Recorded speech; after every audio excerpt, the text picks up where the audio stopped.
Sa akin kasi, cancer was indeed a blessing. Ako'y nag-total surrender. Basta sabi ko, lahat kung ano sabihin ng doktor na dapat kong gawin, sige, mag-chemo.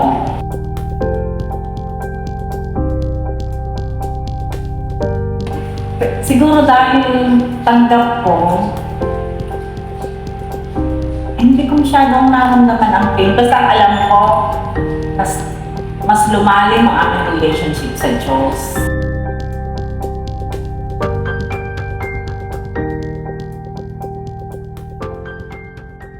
Ilang taon po kayo nung naramdaman niyo po na parang may something? Nung hindi pa po kayo nadadiagnose? 2003, ayun, 20 years ko ngayon eh. 2004 was my 20th year after breast cancer. So 2004, pero nung nakapako siya, October ng 2003. 2000. Ilang taon ako noon? 42. 42, 44. Ano na po kayo? 42, ano na? 42. Nung nalaman niyo po na nakapanyo, nagpa-check up po kayo agad? Or January pa kasi yun yung check-up ng asawa ko. Nakisabay na lang ako habang nagpapacheck up sa mga doktor niya. Nagkalat din ako ng OB. nakapanyo po siya or napansin niyo po muna? Nakapako lang siya, nakapako siya. Pero nung nagpa-check up kami, sabi naman ng doktora ay benign daw. Pero nung February 2004, nagpa-check up ako kay Dr. Gayosa dito sa CADP. Tapos nag-needle incision. Tapos yun, Doon po nag-diagnose pa nag-diagnose siya na may cancer. So, luwas na lang Manila. Sa Manila po kayo nag-treatment. Naman na daw po ba siya o Parang sa family, sa mother side ko, parang Meron.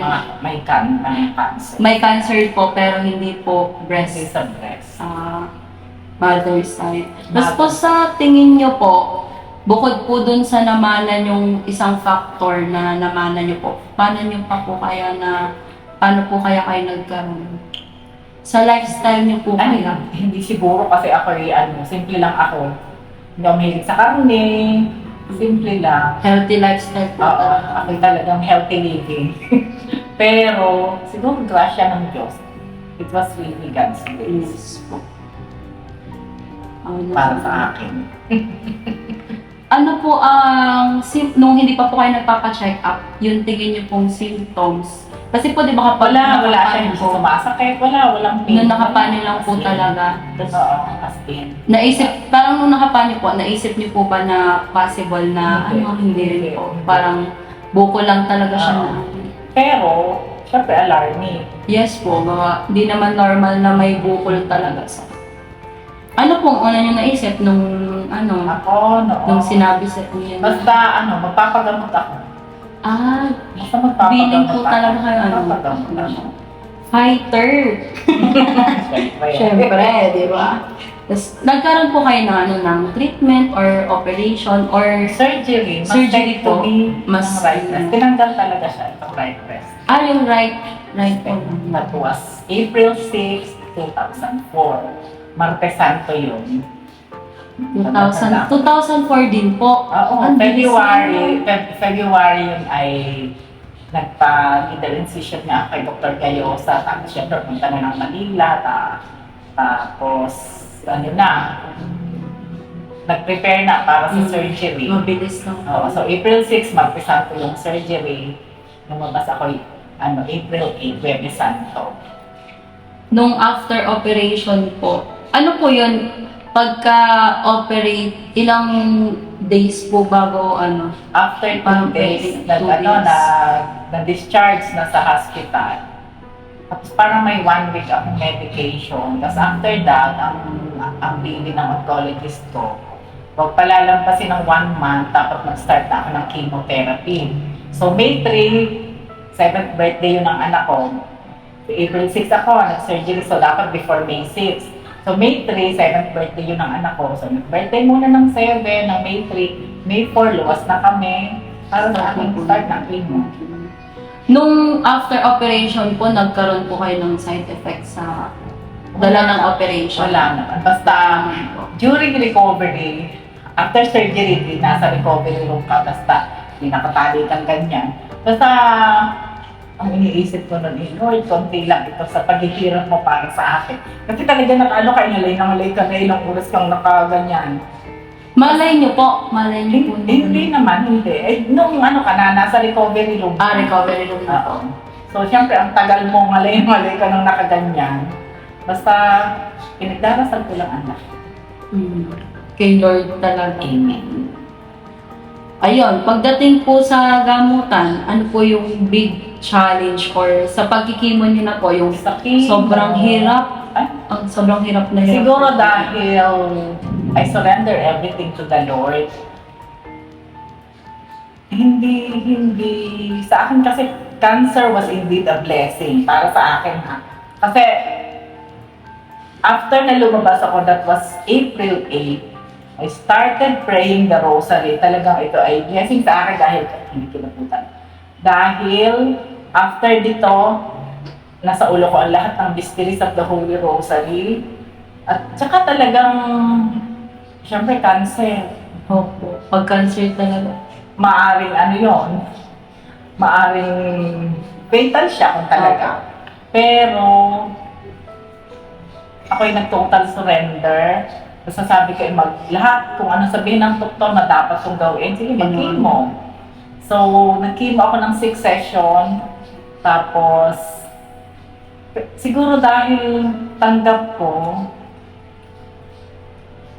hindi ko masyadong naramdaman ang pain. Basta ang alam ko, mas lumalim ang aking relationship sa Diyos. At sa akin siya'y biyaya. May mga bagay po ba kayong natigil nung nagkaroon po kayo ng condition, yung super, parang pinagkakabalan niyo po talaga nun na Parang mas nagkaroon po kayo? Mas nag-strive ka lalo na gawin yung mga dati mong ginagawa at its best. Dahil may baka kunin ako ni Lord, baka ako sa impyerno mapunta. Kaya talagang dapat ay maging mabuti akong tao. Alam niyo noon, that was only, yung time na yun din, na-establish yung Gawad Kalinga. Yun ay project ng Couples for Christ para sa poorest among the poor. At yun yung parang sa akin, talagang pinagsikapan ko sa grasya ng Diyos, syempre, sa suporta ng local government ng Couples for Christ, na magkaroon ng Gawad Kalinga site dito sa Nasugbu. Para sa akin, yun, sabi ko yun man lang ay may offer ko kay God. Yun ay 60 houses na poorest among the poor, na pinangarap mo na matransform din ang mga buhay nila. Ano po naging motivation nyo sa araw-araw? Ako, di syempre, ang pagmamahal ng Diyos. At saka yung aking pamilya, syempre. Paano po naka-apekto or naka-impluwensya sa buhay nyo yung ganitong kalagayan po? Kasi nga, akala mo i-end mo na the end of me.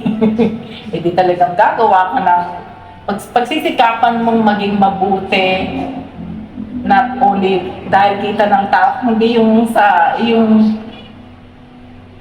within you, ay talagang nagsikap kang maging mabuting tao. Mari po ba kayo magbigay o mag-share ng parang encouragement or advice po para sa may mga breast cancer din? Yung nagkaroon or tsaka yung mga nakikipaglaban pa rin po? Ano po, siguro ay ang unang factor is acceptance. Dahil ang lahat ng bagay ay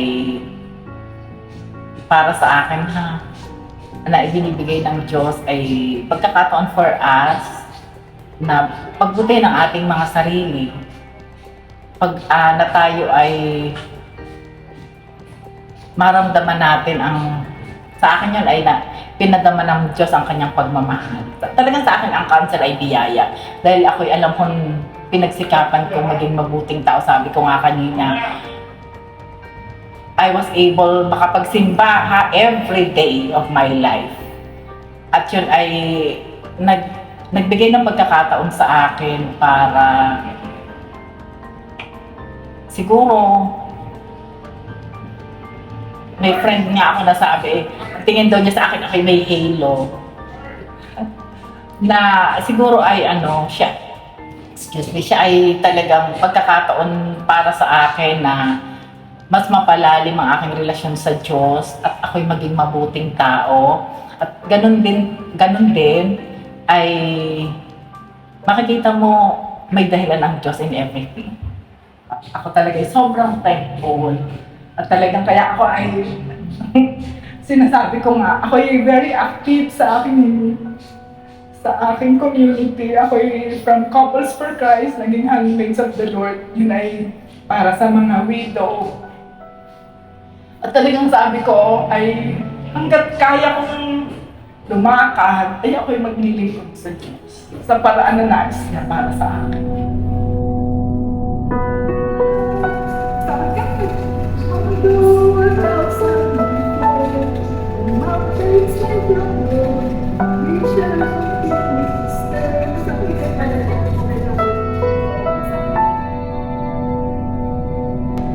Sa hamon ng buhay na to, kasama mo kami, kaagapay, kakampi, kaibigan, hindi ka nag-iisa. Kaya sa mga katulad ni Tita Dory na sinubok at patuloy na sinusubok, ako, kami, kasama ang mga kapwa namin sa Kristong Pilipino, isinusulong ang breast cancer awareness. saludo po kami sa inyo.